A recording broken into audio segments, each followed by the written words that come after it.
Olá, seja muito bem-vindo ao seu terceiro episódio do Léxico Psicanalítico e hoje nós vamos falar sobre id, ego e superego.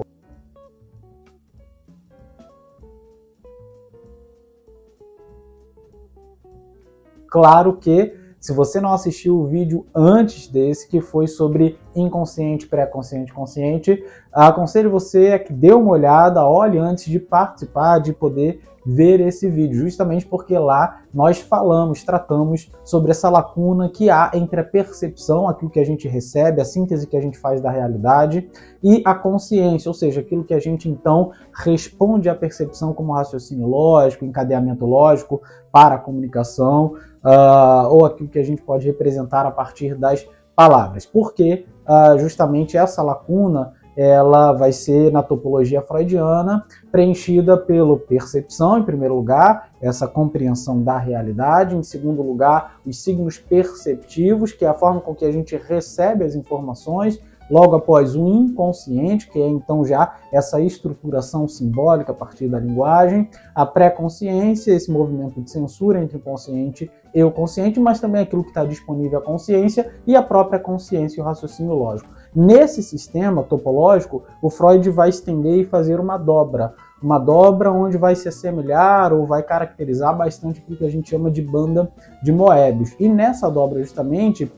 cria-se uma bolsa chamada bolsa freudiana, onde a gente vai poder pensar, então, o aparato psíquico, o aparelho psíquico, como também não só inconsciente, pré-consciente, consciente, teoria que o Freud jamais abandonara, como também id, ego e superego.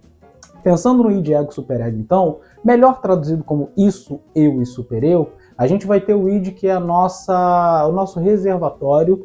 ou a sede das nossas pulsões, onde dali se manifestam então aquilo que vai movimentar o nosso desejo. É onde essa energia pulsional está reservada, está guardada e que vai movimentar então o nosso desejo. A gente pode pensar numa criança recém-nascida, autoerotizada, onde ela vai procurar indiscriminadamente o seio da mãe, o corpo da mãe. A gente chama até esse movimento do corpo da mãe como uma espécie de função continente, onde a criança se perde nesse corpo, onde ela está também completada, ou seja, plena nesse corpo. Porém, existem exigências da realidade. Então, há um movimento de extensão do isso, que é o eu. E vocês podem aprender um pouco mais sobre isso quando Freud fala sobre a introdução ao narcisismo no seu texto de 1914, que é bem legal de se ler para poder entender mais sobre a construção do eu enquanto indivíduo. Muito importante. Então, a extensão do isso seria aquilo que a gente chama de ego ou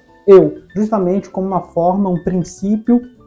para lidar com a realidade no sentido de compreensão daquilo que se tem enquanto percepção, ou seja, de absorção das informações, da compreensão do lead com o outro, com si mesmo. Então o eu aparece então como esse movimento de construção do si mesmo, do ego, e justamente um princípio para lidar com a realidade. A realidade que é diferente, ou seja, ela é contra esse movimento pleno, autoerotizado, como uma espécie de correspondência das nossas pulsões. Ainda há um outro movimento que é característico, uma sobra da travessia do complexo de Édipo e principalmente da função paterna, que é o supereu. É o supereu que,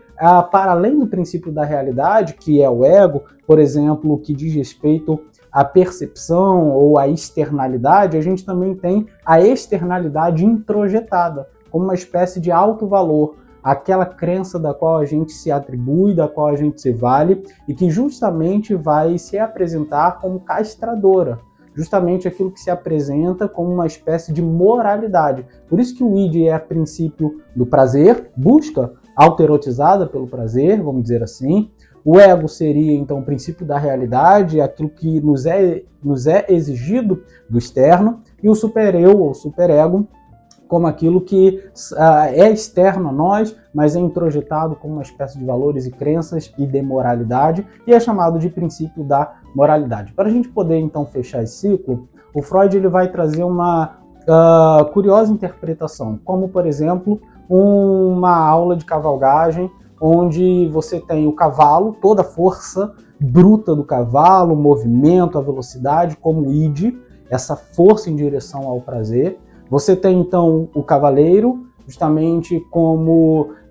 o próprio ego, sendo aquele princípio da realidade, aquele que tem que lidar com a demanda do cavalo, da força, daquilo que ele está fazendo, a direção que ele vai, e as rédeas que vão se apresentar então ali como o super-eu, como esse princípio da moralidade que está, de uma certa forma, castrando o id, castrando a partir da moralidade, mas também, de alguma maneira, suprimindo o eu, suprimindo o indivíduo enquanto realidade, claro que sim, uma certa desmedida, ok? Então,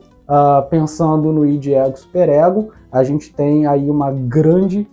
compreensão do aparato psíquico, lembrando de que Freud jamais vai abandonar as noções de inconsciente, pré-consciente, consciente, ele apenas vai unificá-las também com o aparelho psíquico em id, eu e super-eu. Espero que você tenha gostado de mais um episódio do nosso Léxico. Não deixa de dar o seu like aqui, de comentar, colocar perguntas que a gente vai responder o mais rápido possível. Legal? Espero você no próximo Léxico.